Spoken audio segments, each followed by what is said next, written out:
Number 6 which is direct and inverse variation. Direct and inverse variation क्या होती है? That's mean दो चीज़ें हैं। फॉर एग्जाम्पल हम लोग कह रहे हैं price and let's say number of toffees,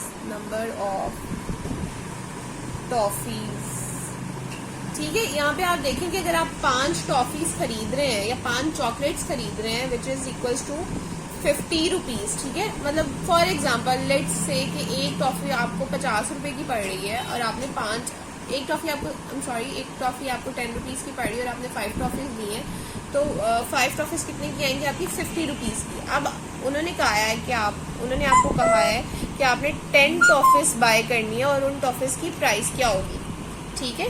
तो दैट्स मीन हमें पता है कि अगर हम 5 के लिए 50 रुपए दे रहे हैं तो 10 टॉफीज अगर हम बाय करेंगे या 10 चॉकलेट्स हम बाय करेंगे तो उसके लिए हमें ज़्यादा पैसे ही देने पड़ेंगे ना। तो अगर हमारे पास नंबर ऑफ इंग्रेडिएंट या number of toffees chocolates increase हो रहा है तो हमारे पास उसकी प्राइस भी इंक्रीज होगी और नंबर भी इंक्रीज की क्वांटिटी भी इंक्रीज होगी। इसका मतलब दोनों चीज़ें एक साथ इंक्रीज कर रही हैं, ये दोनों चीज़ें एक साथ इंक्रीज कर रही हो, ये दोनों चीज़ें ही एक साथ डिक्रीज कर रही हो, तो वो क्या होता है? वो डायरेक्ट वेरिएशन होता है। वो होता है डायरेक्ट वेरिएशन। वेरिएशन का क्या मतलब होता है? चेंज, किसी भी चीज़ में चेंज। सबसे पहले हमने देखा है डायरेक्ट वेरिएशन क्या होता है, या तो दोनों चीज़ें एक साथ इंक्रीज कर रही हो या दोनों चीज़ें एक साथ डिक्रीज कर रही हो, तो वो होता है डायरेक्ट वेरिएशन, ठीक है। This one is equals to direct variation, ठीक है। नेक्स्ट अब हम लोग कर लेते हैं इनवर्स वेरिएशन की एग्जांपल। अब आप लोग नेक्स्ट हम लोग एग्जांपल लेंगे अपनी इनवर्स वेरिएशन की। इनवर्स चेंज क्या होता है? अब हम लोग देखते हैं कि हम लोग रोज ट्रैवल करते हैं, आप लोग भी ट्रैवल करते हैं, सभी ट्रैवल करते हैं। तो गाड़ी चला रहे हैं हम लोग 70 की स्पीड पे गाड़ी चला रहे हैं, तो यहाँ पे हमारे पास फॉर एग्जाम्पल आप लोग अपने घर से स्कूल आ रहे हैं, आपने अपने तायाबू के घर जाना है, अपने मामू के घर जाना है, किसी भी रिलेटिव्स की तरफ जाना है, आपके पास डिस्टेंस उनके घर जाने का 5 किलोमीटर है। अगर आप 70 की स्पीड पे फॉर एग्जाम्पल ये 10 किलोमीटर है, आप अगर 70 की स्पीड पे गाड़ी चला रहे हैं तो आप हाफ आवर में उनके घर पहुंच रहे हैं, ठीक है। अगर आप 70 की स्पीड पे इतना अपने डिस्टेंस कवर करना है, अपने तायाबू के घर जा रहे हैं, तो आप आधे घंटे में पहुंच रहे हैं, ठीक है। अगर यही आप गाड़ी की स्पीड 140 पे ले जाएं या 120 पे ले जाएं, which is very dangerous, but मैं सिर्फ एग्जांपल दे रही हूँ कि अगर आप अपनी स्पीड को ज़्यादा कर लें और आपने इतना ही डिस्टेंस कवर करना हो तो ऑब्वियसली आप आधे घंटे की बजाय हो सकता है आप 10 मिनट में पहुंच जाएं, ठीक है। आप 10 मिनट्स में वही सेम डिस्टेंस कवर कर लें। तो इस एग्जांपल से हमें क्या पता चलता है कि अगर हम अपनी स्पीड को इंक्रीज कर रहे हैं तो हमारा जो टाइम है वो डिक्रीज हो रहा है, ओके। एक चीज़ इंक्रीज हो रही है और दूसरी चीज़ क्या हो रही है?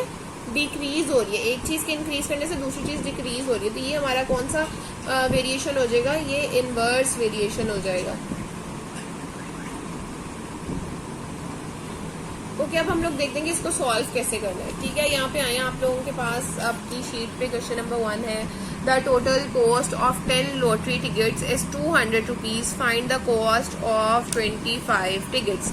अब यहाँ पे आपने अपना क्वेश्चन देख के अंदाजा लगाना है कि आपका ये इनवर्स वेरिएशन बन रहा है या डायरेक्ट वेरिएशन बन रहा है। आप लोग देख सकते हैं, जैसे मैंने यहाँ पे बताया था नंबर ऑफ टॉफीज और प्राइस उसकी बताई थी, यहाँ पे वैसे ही उन्होंने लॉटरी टिकट्स की एग्जांपल दी हुई है। हमने 10 लॉटरी टिकट्स ली हैं, कितने रुपए में?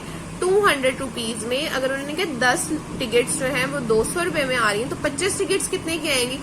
तो ऑब्वियसली अगर हमने 10 के लिए 200 रुपया दिए तो 25 के लिए हम कितने ज्यादा पैसे देंगे? 25 के लिए हम लोग ज्यादा ही पैसे देंगे ना, कम तो नहीं पैसे दे सकते।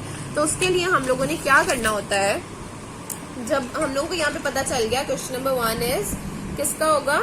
ये होगा हमारे पास डायरेक्ट वेरिएशन का, ओके। डायरेक्ट वेरिएशन यहाँ पे आप देखिए अपना क्वेश्चन में लिखा हुआ है कि हमारे पास जो नंबर ऑफ टिकट्स हैं, नंबर ऑफ टिकट्स हम लोग इसको कह देते हैं ये A1 है, ठीक है। मैंने लेट्स सपोज कर लिया इस वेरिएबल का नाम A1 है, ये 10 है और इसकी प्राइस क्या है? प्राइस ऑफ टिकट्स, ठीक है। इसको मैं कह देती हूँ ये A2 है, विच इज इक्वल्स टू 200, ठीक।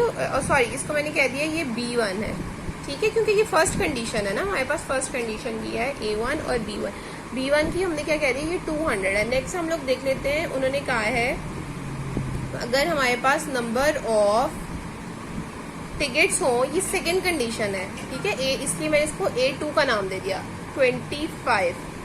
तो उन्होंने बोला है कि हमारे पास प्राइस उसकी क्या होगी, ठीक है। अगर हमारे पास 10 थी नंबर ऑफ टिकट्स की प्राइस हमारे पास 10 है, सॉरी नंबर ऑफ टिकट्स हमारे पास 10 है, उसकी प्राइस हमारे पास 200 है। तो अगर नंबर ऑफ टिकट्स इंक्रीज कर गया हमारा 225 पे चला गया है, यहाँ पे हम लाइन लगा लेते हैं, अगर हमारा नंबर ऑफ टिकट्स इंक्रीज करके 25 पे चला गया तो उसका प्राइस क्या होगा, ऑब्वियस इसका प्राइस भी इंक्रीज कर जाएगा। दैट्स मीन ये हमारे पास क्या है, डायरेक्ट रिलेशन। अब यहाँ पे हमें उसका प्राइस अभी नहीं पता, तो हम लोग यहाँ पे इसको सपोज कर लेंगे x, ठीक है। आगे मैं ब्रैकेट में लिख दूंगी लेट, मैंने इसको क्या किया है, सपोज किया है, ठीक है। अब यहाँ पे जो डायरेक्ट वेरिएशन है ना, यहाँ पे हमने ऊपर बता दिया कि ये डायरेक्ट वेरिएशन है, उसका फॉर्मूला क्या होता है, A1 इज इक्वल टू का साइन डालना आपने नहीं सॉरी, यहाँ पे इज इक्वल टू का साइन इस तरफ आपने डालना नहीं भूलना, A1 is equal to B1 A2 over B2। यहाँ पे अब आप वैल्यूज पुट करें, यहाँ पे लिखें by putting values, A1 is equal to 10, B1 is equal to 200 is equal to A2 25 और B2 क्या है हमारे पास x, ठीक है। यहाँ पे हमारे पास स्पेस खत्म हो रही है, हम लोग ये वाला जो अपना एग्जांपल है इसको रिमूव करेंगे। हम लोग देखते हैं यहाँ पे, अब देखिए यहाँ पे हमारे पास ये इक्वेशन मैं यहाँ पे दोबारा लिख रही हूँ, 10 over 200 is equal to 25 over x, ठीक है। दरमियान में इज इक्वल टू का साइन है, दैट्स मीन ये यहाँ पे ऐसे क्रॉस मल्टीप्लिकेशन इसकी हो सकती है, ऐसे वाला, ठीक है। हम इसको क्रॉस मल्टीप्लाई करेंगे, 10 उस तरफ जाके x के साथ मल्टीप्लाई हो जाएगा, is equal to 25 multiply by 200, 10x, यहाँ पे आप 200 को 25 के साथ मल्टीप्लाई कर लें और देखें आपका आंसर क्या आता है। आई थिंक यहाँ पे इसका आंसर आएगा 5000। तो आपने यहाँ पे चेक कर लेना इसको मल्टीप्लाई करके रफ वर्क में इसका आपका क्या आंसर आ रहा है, ठीक है। आपके पास आ गया आंसर इसका 5000। यहाँ पे देखिए अब x के साथ 10 क्या हो रहा है, मल्टीप्लाई हो रहा है। अब जब इक्वल के उस साइड पे जाएगा तो क्या आ जाएगा, 5000 के साथ 10 इस तरफ मल्टीप्लाई हो रहा है और ऑपोजिट साइड पे जाके डिवाइड हो जाएगा, ठीक है। ये वाला 0 ये वाले 0 के साथ कट गया, बाकी हमारे पास क्या बचा, 500। दैट्स मीन हमारे पास अगर हम लोग 25 टिकट्स की, यहाँ पे हम लोग लिखेंगे then cost of 25 tickets is equals to 500। ये आप लोगों के पास आ गया इसका answer. Okay students, next I am going to choose question number 7।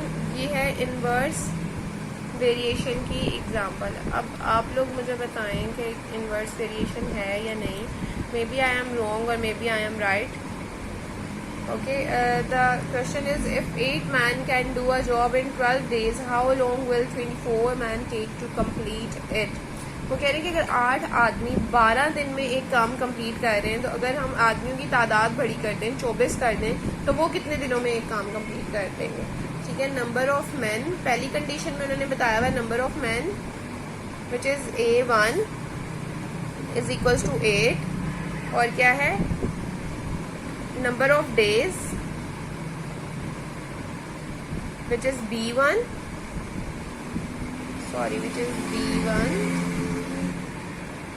which is equals to 12.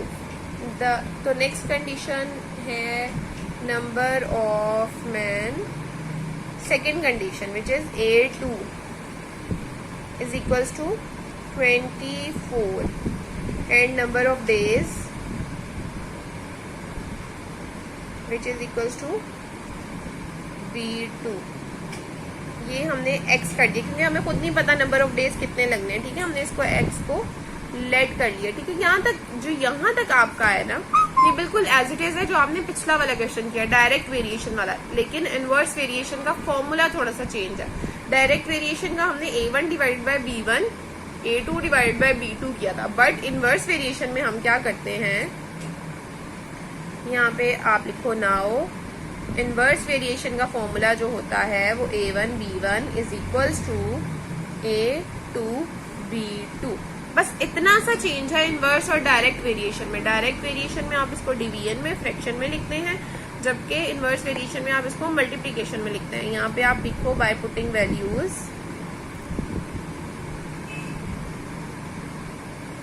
आप इसमें वैल्यूज एंटर करें। A1 की वैल्यू हमारे पास क्या गिवन है 8, मल्टीप्लाई बाय A2 की वैल्यू क्या है हमारे पास 12, सॉरी B1 की वैल्यू हमारे पास 12, नेक्स्ट है A2 की वैल्यू हमारे पास क्या है 24 और B2 की वैल्यू हमारे पास क्या है x। यहाँ पे इसको मल्टीप्लाई कर लें, 12 8 क्या होता है और 24 x क्या होता है, यहाँ पे इसको करें 24 x 24 x ही आएगा, क्योंकि x is not a digit, x हमारे पास क्या है एक वेरिएबल है, जो हमें नहीं पता उसकी वैल्यू क्या, वो हम लोग अभी आगे फाइंड करेंगे। 12 8 क्या होता है 88, 12 8 यहाँ रफ वर्क में आप इसको सॉल्व कर लें, 2 8 10 and 1 8 1 8 and 1 9,